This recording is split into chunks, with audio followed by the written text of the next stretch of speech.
No, because it's the fact that I don't even believe in true love, but romance is my favorite genre for me.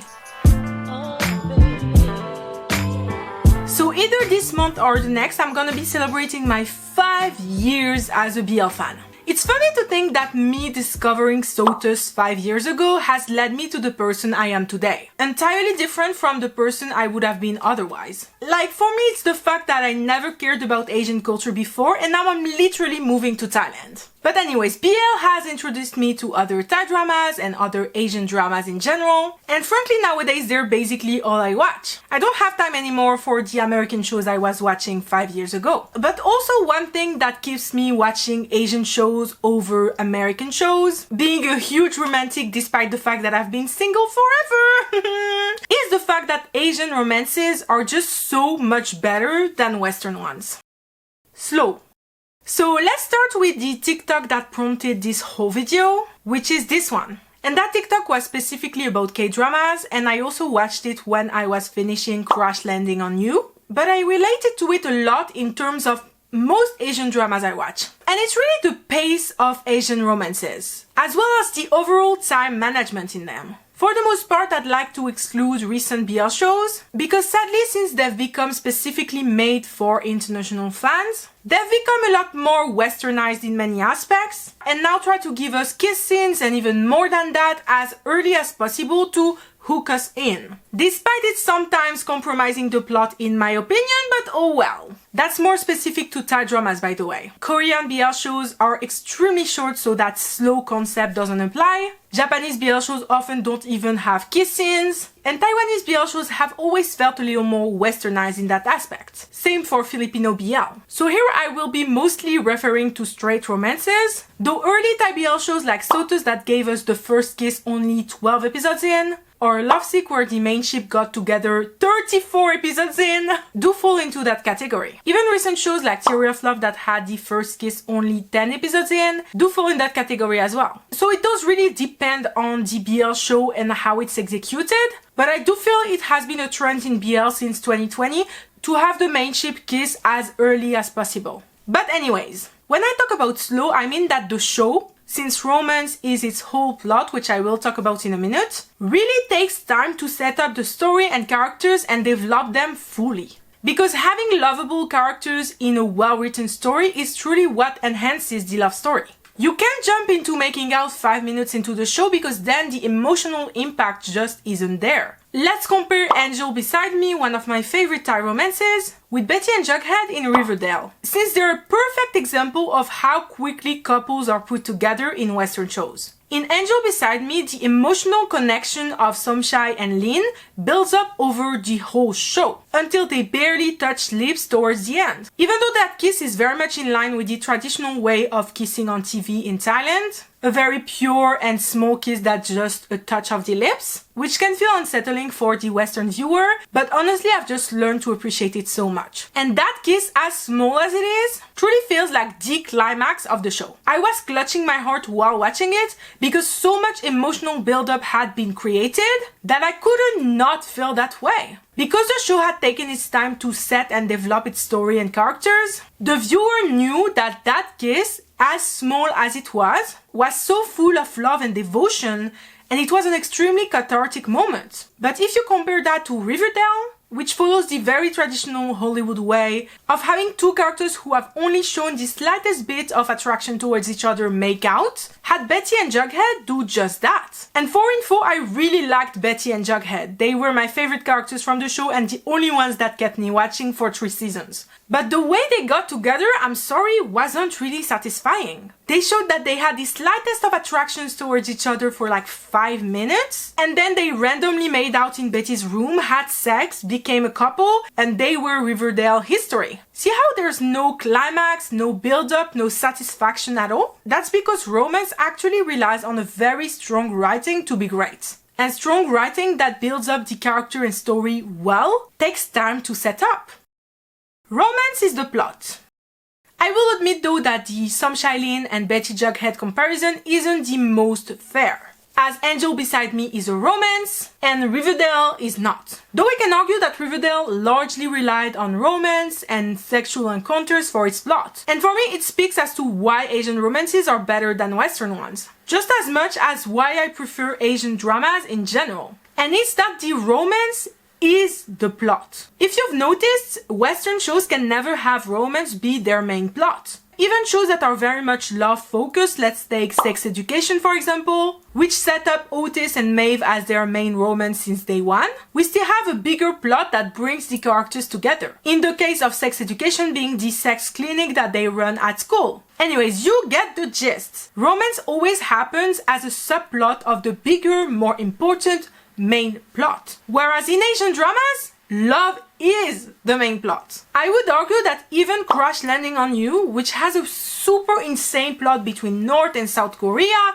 military corruption, family drama, company drama, even that show's main plot is the love story. In Asian dramas, love is deemed a serious and important topic enough to have its own place to shine, which is barely ever the case in Western dramas. The only two shows I can think about are Scam and Young Royals. Two Scandinavian queer shows. Is that a coincidence? Yeah, it might be, I don't know.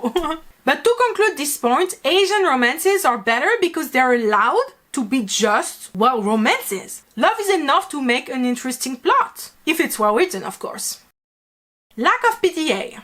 And now to continue the point of the TikTok that sparked this whole video, I want to talk about why Asian drama's lack of PDA is actually more satisfying than the copious amount we get in Western shows. It's something that immediately caught my attention since the very first drama I watched, because the idea of love presented in Western TV shows is always two people randomly making out and falling into bed. They'll just live through the rest of the plot that is not romance-centered, but once an episode they gotta do that whole kiss and fall into bed thing, to make the viewers happy and remind them that they are in love. Well, Asian dramas don't work like that. And I must admit that I was thrown off by the lack of PDA at first, because I had been used to think that the more kissing, the more the couple is in love. Well now, as someone who will actually defend Asian drama's lack of PDA, I can safely say that it is actually more satisfying for me. If we take kisses as a proof of love, their rarity actually makes the moment feel more important. If there is 15 kisses in 15 episodes, well that's just a normal Friday. But if there's only 2, well you can bet your ass that I'm gonna be clutching my heart and screaming. Scarcity makes it so the PDA, be it kissing, holding hands, or even just kissing cheeks, feels so much more important to the plot and characters. And it makes the viewer care more and pay more attention to them. Before I started Thai dramas, I never thought I would be crying over two characters barely touching lips with each other. Yet here we are. And that's something I truly appreciate because once again we're more focused on the emotional build-up rather than having fan service scenes every 5 minutes. Though I will say that BL really is the king of fan service, let's be honest. And now especially Thai BL tries to have very Western inspired makeout sessions and sex scenes to please once again its mainly international audience. But even then, if we look at all of them, there are still so many BL shows that have a very limited amount of PDA. So it does still completely count in my eyes. One season series. A point I also wanna quickly bring up, which is honestly frankly the main reason I prefer Asian dramas in general, as a notorious sequel hater, is the fact that most Asian dramas only last 1 season. And to be clear, I will always find that 1 season that tells the full story completely and accurately will always be better than a story that keeps being diluted as more and more seasons come out. Be it an action thriller, a comedy, or a rom-com. But with romance, it's especially prevalent because once again, the characters carry the whole show. And once they get together, well, the most interesting part of the show is over. The funnest part of romances is the build-up to the climax of the show, which is almost always the main ship getting together. So when there's a second season, well, it can all make it feel a bit pointless. Especially since we know that Western shows never really stop at the second season. They can often continue until season 6 or even 10. So much so that by the end of them all, the characters have broken up and gotten back together more times than the viewer can remember. And of course, cheating is almost always involved as well, which does weaken the trust bond between the characters and kind of that soulmate and meant to be aspect.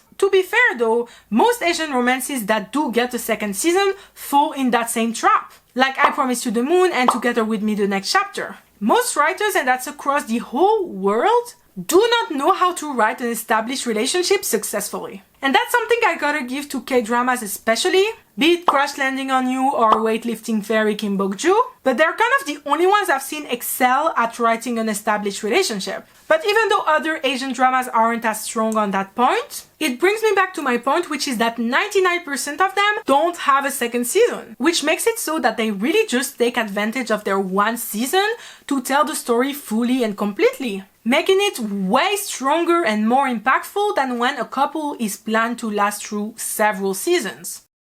Female gaze. And finally, the female gaze. If you don't know what it is a concept that comes to challenge the idea of the male gaze, a term that was coined by the British feminist film theorist Laura Mulvey. She realized that movies, and especially their female characters, were shown through the male gaze, meaning the eyes of the male director, producer, screenwriter, and viewer of the movie. Even when a woman is watching a movie or show, she's watching it through the male perspective. And that male perspective often equals the over-sexualization of women and just sexist shit in general. Because most of the people making movies are men, the male gaze is then allowed to thrive while women cannot show their own view of the world as easily. This is why in general women tend to empathize with men a lot more than men empathize with women. But thankfully, since there are more and more female directors and screenwriters that are fighting to be on the big screen, we now have that notion of the female gaze that counteracts the male gaze. The two examples I see used the most often to describe these two concepts would be Megan Fox on Transformers, who is introduced bent over the hood of a car, while the camera pans over her body instead of, her face while she's talking. In that moment, she's presented as both a sex object and also a woman who is not like other girls. She's mostly a sex object for the mainly male audience to lust over, but she also knows about the deeper stuff in life like cars, which obviously most women don't give a shit about because cars are ugly as fuck and pollute our dying planet. But whatever, men don't care about aesthetics or ecology anyway. In contrast, we have the shots of Mr. Darcy's hands in Pride and Prejudice, which have been held as typically female gaze, which is funny because the movie itself is directed by a man, but I still can totally see where people are coming from. Since the love story is told through a woman's perspective, the female gaze is still present in the movie, and we can see shots zooming in on Mr. Darcy's hands. This attention to detail is essentially the female gaze. We care about the emotional build-up and men care about the physical one, which, as gender is a social construct, butters the hell out of me that we're saying that love equals woman and sex equals men. But at the same time, men are the ones who have culturally created this false idea, so I shouldn't be offended on their behalf. This idea of female gaze is, I feel, very present in Asian dramas. Though in my opinion, most romances across the world try to appeal to the female gaze, since women are the main audience of those shows and movies, because as we've established, love is for girls. But they fail because once again, the director and screenwriters are men, and men do not understand shit about women.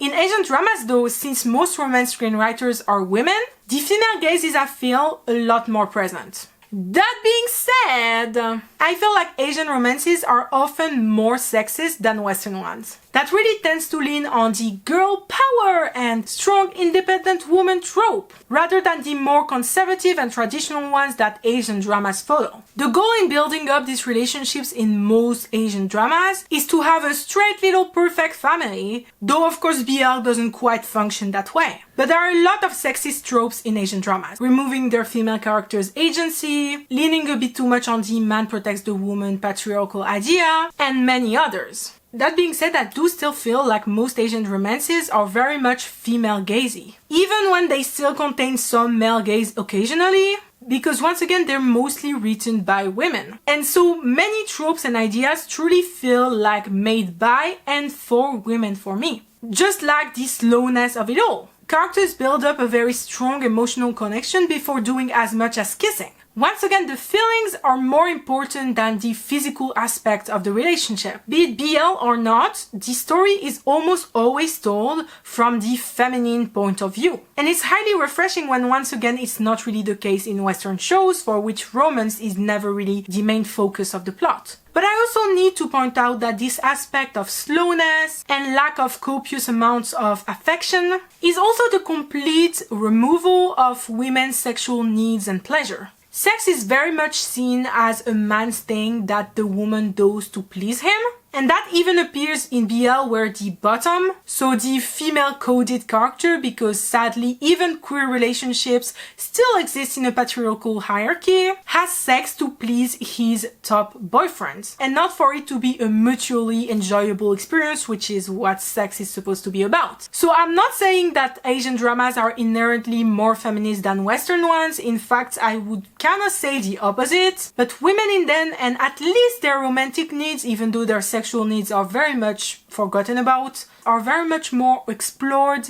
and respected. They feel genuinely important and deserving of a great partner. And the romance becomes inherently more satisfying when it's written from the female gaze, which focuses on love, than the male gaze, which focuses on lust. To conclude, Asian romances are better than Western ones simply because there is no true equivalent to them in the West. There is barely any show in the West where romance is the main story. Love is often not deemed a worthy topic because once again it's for girls to be the full and main focus of the story. Though it still has to be included in every piece of media ever because our society is obsessed with being in a relationship. But Asian dramas put love at the forefront and explore it fully. They make their characters work for it. So much so that the ending feels infinitely more satisfying. In a way, I never knew romance until I watched them. And goddamn, my cheesy heart lives for it. I hope you enjoyed this video. I'll see you next time and have a great day.